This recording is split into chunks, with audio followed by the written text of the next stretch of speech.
ایک ایسی مخلوق جو کچھ انسانوں کے لیے مسیح جبکہ کچھ لوگوں کے لیے سب سے بڑا فتنہ اور شر ہے، جسے ایک مذہب کے ماننے والے اپنا نجات دہندہ اور دوسرے مذہب کے پیروکار اپنا سب سے بڑا دشمن مانتے ہیں۔ قرب قیامت میں ظاہر ہونے والی یہ شخصیت آخر کون ہے؟ جب وہ ظاہر ہوگا تو دنیا میں کیسی فساد مچ جائے گی، اور کیا دور حاضر میں اس کے آنے کی تیاریاں مکمل ہو چکی ہیں؟ دنیا کے بدی کے دو بڑے ناموں میں ایک نام شیطان کا ہے اور دوسرا دجال کا۔ کہتے ہیں کہ اللہ تبارک و تعالیٰ نے دجال کو پیدا فرما کر مشرق کی جانب کرۂ ارض کے کسی دور دراز جزیرے میں قید فرما دیا تھا۔ دجال دنیا کا سب سے زیادہ قابل و نفرت شخص ہے، جسے اللہ کے نبی حضرت محمد صلی اللہ علیہ وآلہ وسلم نے دنیا کا سب سے بڑا فتنہ قرار دیا ہے اور اس کے شر سے پناہ مانگنے کی دعا فرمائی ہے، جبکہ یہودیوں کے نزدیک دجال موسیٰ علیہ السلام کے بعد سب سے زیادہ قابل و عزت محترم شخصیت ہے، جسے وہ اپنا مسیح قرار دیتے ہیں۔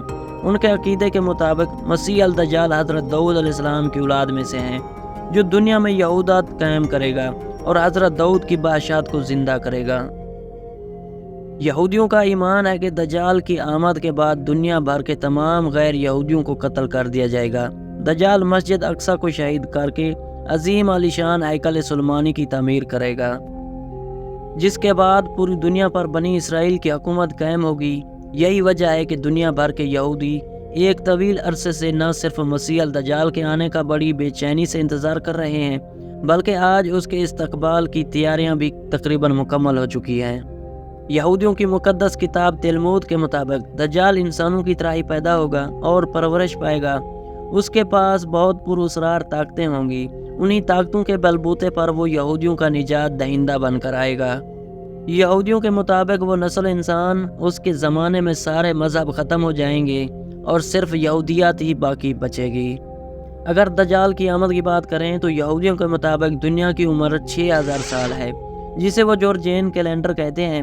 ان کے مطابق اس کائنات کی تخلیق سے لے کر اب تک 2240 سال گزر چکے ہیں اور 6000 سال کے آخری سالوں میں مسیح الدجال کی آمد ہوگی۔ اسلامی کتابوں میں دجال کا تفصیلی ذکر موجود ہے اور اس کے آمد کی تمام پیشن گوئیوں کو بیان کیا گیا ہے۔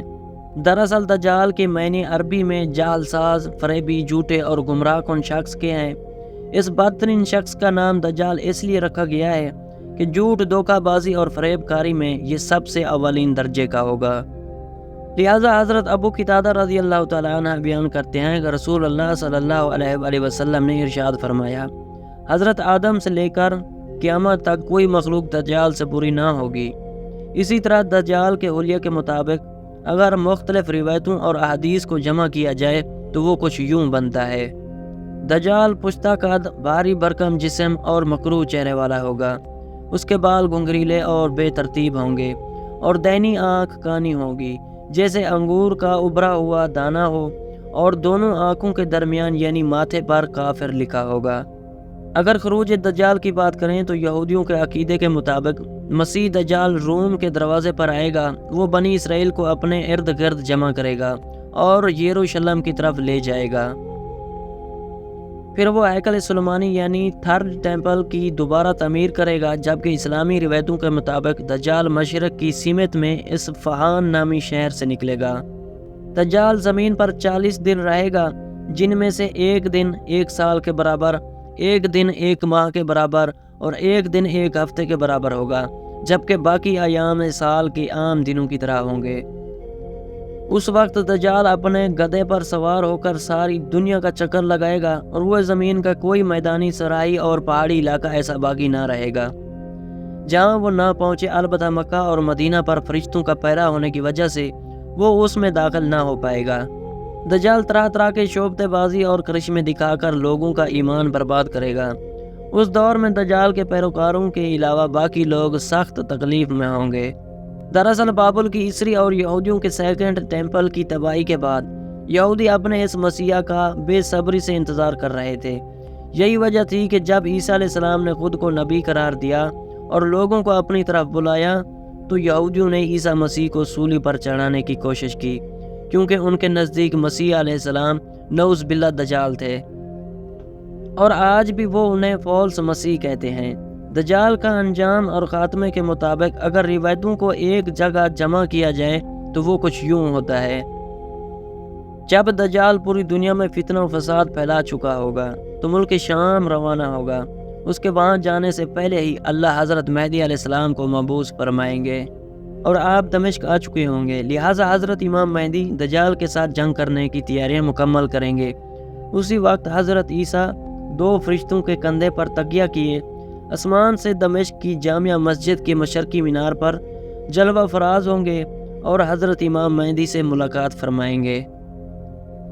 امام مہدی نہایتی انکساری اور خوش اخلاقی کے ساتھ آپ سے پیش آئیں گے اور فرمائیں گے یا نبی اللہ امامت کیجیے، لیکن حضرت عیسیٰ علیہ السلام ارشاد فرمائیں گے کہ امامت آپ ہی فرمائیں کیونکہ یہ عزت اس امت کو خدا نے دی ہے۔ بس حضرت امام مہدی نماز پڑھائیں گے اور حضرت عیسیٰ آپ کے پیچھے نماز پڑھیں گے۔ نماز سے فارغ ہو کر امام مہدی پھر حضرت عیسیٰ سے کہیں گے کہ یا نبی اللہ، اب لشکر کا انتظام آپ کے سپرد ہے، جس طرح آپ چاہیں انجام دیں۔ وہ فرمائیں گے یہ کام آپ ہی انجام دیں، میں تو صرف دجال کو قتل کرنے کے لیے آیا ہوں، جس کا مارا جانا میرے ہی ہاتھ سے مقدر ہے۔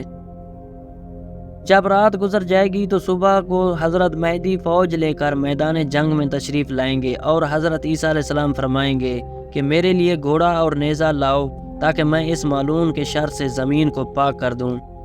بس حضرت عیسیٰ دجال پر اور اسلامی فوج دجال کے لشکر پر حملہ ور ہوگی اور خوب گھمسان کی جنگ ہوگی۔ دجال کا لشکر نیست و نابود ہو جائے گا۔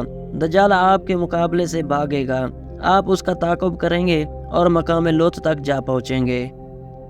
حضرت عیسیٰ علیہ السلام نیزے سے اس کا کام تمام کر کے لوگوں پر اس کی ہلاکت کا اظہار کریں گے۔